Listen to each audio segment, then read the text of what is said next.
అందరూ మౌనం ఉండాలి. పరిశుద్ధాత్మ దేవుడు అయ్యగారి ద్వారా నాతో మీతో మనందరితో మాట్లాడిన విధానమును బట్టి స్తోత్రాలు. దేవుడు అయ్యగారికి మంచి ఆరోగ్యము, ఆయుష్, అభిషేకం ఇచ్చి నానా ప్రదేశాల్లో దేశం అంతటా కూడా తిప్పి తిరగాడిచ్చి నీ వాక్యము ప్రకటించి సత్య సువార్తను ప్రకటించి సేవ చేయటకు కృప చూపునుగాక. ప్రార్థించుకుందాం. వచ్చినటువంటి చైర్మన్ సుందరయ్య గారి బట్టి స్తోత్రాలను, ఆయన్ని, ఆయన కుటుంబాన్ని, ఆయన సేవ పరిచర్యలను కాపాడును గాక. అలాగే సొలొమోన్ అంకుల్ గారు, ఆయన్ని, ఆయన కుటుంబాన్ని, ఆయన పరిచర్యలను, ఆయన సేవ పరిచర్యలను, యేసుప్రభు పట్ల ఉన్న ఆయనకున్న ప్రేమను బట్టి స్తోత్రాలు. ఆమేన్. ఇప్పుడు కళ్ళు తెరచండి. ఒక్క నిమిషం మాట్లాడి మనము ముగింపు ప్రార్థన చేయకపోదాం. అయ్యగారు చెప్పిన మాట మీకు అందరికి అర్థమైందా? అయ్యగారు చెప్పిన మాట అర్థమైంది కదా? ఏమంటే మరొక మాట మీకు తెలిసేదాని కొరకే నేను మాట్లాడుతున్నాను. అంటే అదృశ్యమైనవి అంటే కంటికి కనబడనివి, అవి ఉన్నవని మీరు నమ్మాలి. అవి ఏవి? ఒక రెండు విషయాలు చెప్పి ముగించేస్తారు. ఒకటి పరలోకము. పరలోకం ఎవరు చూసారా?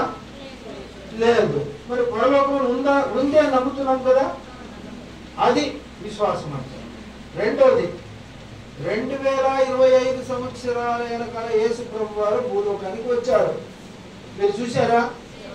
చూసారా అంకల్? లేదు. ఆయన యేసు ప్రభు ఉన్నాడని నమ్ముతున్నారు కదా, అది నీ విశ్వాసం. కంటికి కనబడనివి ఉన్నవి అని మనం నమ్మాల, అదే విశ్వాసం. అర్థమైందా? పరలోకం ఉందా? ఉంది కదా. పరిశుద్ధాత్మ దేవుడు ఉన్నాడా? ఎట్లా? ఇప్పుడు అమ్మ వయసు ఏమి? అమ్మ వయసు పెద్ద వయసు, పడిపోతుంది. నిద్ర పడితే పడిపోతుంది. అమ్మలోనికి పరిశుద్ధాత్మ దేవుడు ప్రవేశించి అమ్మకు శక్తి బలాన్ని ఇచ్చాడు కదా. అమ్మ ఎగిరింది అమ్మ, గంతులేసింది ఆత్మభరితుంది. అంటే అమ్మలో పరిశుద్ధాత్మ దేవుడు ప్రవేశించి అమ్మకు శక్తిని ఇచ్చాడు. ఏమిచ్చాడు? శక్తి. కానీ మీరు పరిశుద్ధాత్మ దేవుడు నమ్మితే ఆయన సహాయకుడు. చెప్పండి, సహాయకుడు. అన్ని విషయాల్లో సాయం చేస్తాడు. ఆయన పరలోకం మన కంటికి కనపడదు, ముందే నమ్మడానికి సాయం చేస్తాడు. యేసు ప్రభుని ఎవరు చూడలేదు, యేసు ప్రభు ఉన్నాడు అని నమ్మేదానికి సాయం చేస్తాడు పరిశుద్ధాత్మ దేవుడు. అప్పుడు పరలోకంలో తండ్రి అయిన దేవుడు ఉన్నాడు, కుమారుడైన యేసుక్రీస్తు దేవుడు ఉన్నాడు, పరిశుద్ధాత్మ దేవుడు కూడా ఉన్నాడా లేడా? నమ్ముతున్నారా లేదా? ఇప్పుడు వాక్యము అయ్యగారికి ఒకే కిడ్నీ ఉండేది, ఒక కిడ్నీ లేదు. అయ్యగారి పరిస్థితి చాలా అయోమయం ఉంది, చాలా కష్టం. రోజుకు 3 ఇంజక్షన్లు వేసుకోగలిగారు. అయినా అయ్యగారిని తీసుకొచ్చారు. ఆత్మ భరితుడై వాక్యం చెప్తుంటే నేను పులకితుడైపోయాను, సర్వస్వమైపోయాను. అంటే దేవుడు ఒక ఉద్దేశమును బట్టి అయ్యగారిని తీసుకొచ్చారు.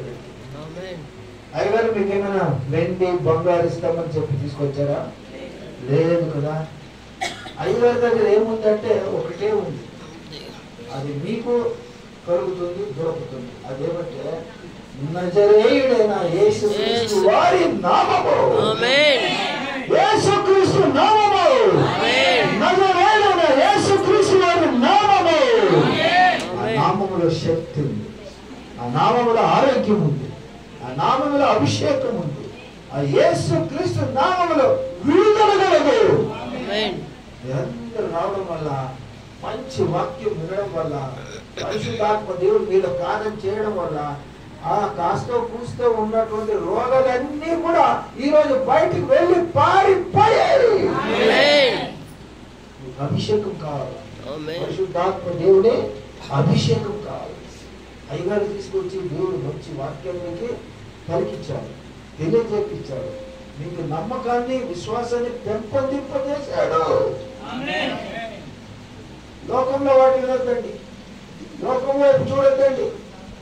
రాకడ సమీపంగా ఉంది. ఏది సమీపంగా ఉంది? రాకడ. ఆ రాకడ ఏమని పిలుస్తారంటే రహస్య రాకడ అంటారు. యేసయ్యని అడిగారు, నేను వస్తాను అంటారు కదా, ఎప్పుడు వస్తారు, ఎట్లా వస్తారంటే అది అడుగుట నీ వంతు కాదు, నా తండ్రి చిత్తము, ఆయన ఎప్పుడు నన్ను పొమ్మంటాడు అప్పుడు వస్తాను. కానీ నేను వచ్చేది ఎలా ఉంటుందంట, దొంగ వలె వస్తాడంట. దొంగ చెప్పి చేసి వస్తాడా?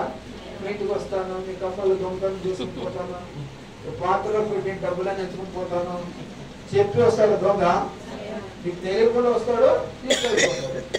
యేసు ప్రభువు అలాగూ వస్తాడు. ఎవరు తెలియకుండా వస్తాడు. దీన్ని రహస్య రాకడ అని పిలుస్తారు. ఏమని పిలుస్తారు? తెలీదు, ఆయన వెళ్ళిపోయేది తెలీదు. ఎవరు పరిశుద్ధంగా ఉంటారో ఆయన తీసుకెళ్ళిపోతాడు. నేను రేపు బాప్టిజం తీసుకుంటానులే, క్రిస్మస్ కి బాప్టిజం తీసుకుంటానులే, కొత్త సంవత్సరంకి బాప్టిజం తీసుకుంటానులే, ఆ పెళ్ళైన తర్వాత తీసుకుంటాను. ఇవి సాకులు సాగవు. నీ బాప్టిజం దొంగ సాకులు చెప్పి ముందు చేసుకుంటూ ఈ రాత్రికి వచ్చాడంటే యేసు ప్రభు వారు మీరు పరలోకానికి వెళ్ళారు. పరలోకానికి ఎవరు వెళ్తారంటే పరిశుద్ధులుగా ఉన్నవారు. పరలోకానికి ఎవరు వెళ్తారో? పరిశుద్ధులు. చెప్పాలయ్యా, పరిశుద్ధులు. పరలోకానికి ఎవరు వెళ్తారో? అయ్యే చెప్పినట్టున్నాడు. ఎవరు వెళ్తారు? అది వెళ్ళిపోయినాడు అప్పుడే పరలోకం. అదే మనమందరం వెళ్ళాలి. ఎవరు కూడా నశించి నరకానికి పోయేది తండ్రి చిత్తం కాదు, ఆయనకి ఇష్టం లేదు. ప్రతి ఒక్కరు కూడా మనం పరలోకానికి వెళ్ళాలి. పరలోకానికి వెళ్ళాలంటే పరిశుద్ధంగా ఉండాలి. పరిశుద్ధంగా ఉండాలంటే మీరందరూ కూడా, పరిశుద్ధం అంటే ఏంటంటే పాపము లేకుండా ఉండుట. పరిశుద్ధం అంటే ఏమిటి? పాపము లేకుండా, పాపము చేయకుండా బాప్టిజం పొందుకోవాలి. రక్షణ కలుగుతుంది. మీ పాపాలన్నీ కడగబడతాయి. యేసు రక్తంలో కడగబడితే మీరందరూ పరిశుద్ధులైపోతారు. వేరే ఏది కూడా ఆయన వేరే ఏది కూడా ఈ లోకంలో మన పాపాన్ని కడగలేదు. యేసు క్రీస్తు వారి రక్తము మాత్రమే కడగబడుతుంది. అందును బట్టి మీరు బాప్టిజం ఎవరు తీసుకుంటారంటే, ఎవరైతే నీళ్ళలో మునుగుతారు కదా, బాప్టిజం అంటే నీళ్ళలో ముంచుతాం కదా, ఆ నీళ్లు యేసు క్రీస్తు రక్తమని నమ్మాలా. ఆ నీళ్ళు ఎవరు నమ్మాలి? మనము యేసు క్రీస్తు వారి పరిశుద్ధ రక్తం నమ్మి మునిగినట్లయితే మీ పాపాలన్నీ వెళ్ళిపోతాయి. పైకి లేసినప్పుడు నీతిమంతుడు, నువ్వు రక్షణ కలిగి ఉంటావు. రక్షణ కలిగి ఉంటే పరిశుద్ధుడు అయిపోతావు. పరిశుద్ధుడు అయితే పరలోకానికి వెళ్ళిపోతావు. కాబట్టి ఈరోజు దేవుడు నీతో నాతో మనందరితో మాట్లాడాలి. విశ్వాసం బట్టి అయ్యా చాలా చక్కగా చెప్పారు. మర్చిపోదు వాక్యాన్ని. దేవుని చిష్టం ఇంకోసారి ఆయన తీసుకొస్తాం. ఒక రోజు మీటింగ్, 2 రోజులు మీటింగ్, 3 రోజులు మీటింగ్, మీరు ఇష్టపడినట్ల ముందుగా చెప్తే అన్ని రోజులు ఏర్పాటు చేసుకుని వచ్చి వాక్యంలో మిమ్మల్ని అందరినీ సంతోషపరిచి తృప్తిపరిచి మరి వెళ్ళిపోతాం. హల్లెలూయా. మరి కళ్ళు మూసుకున్నట్లయితే మనము ముగింపు ప్రార్థన చేసుకుందాం.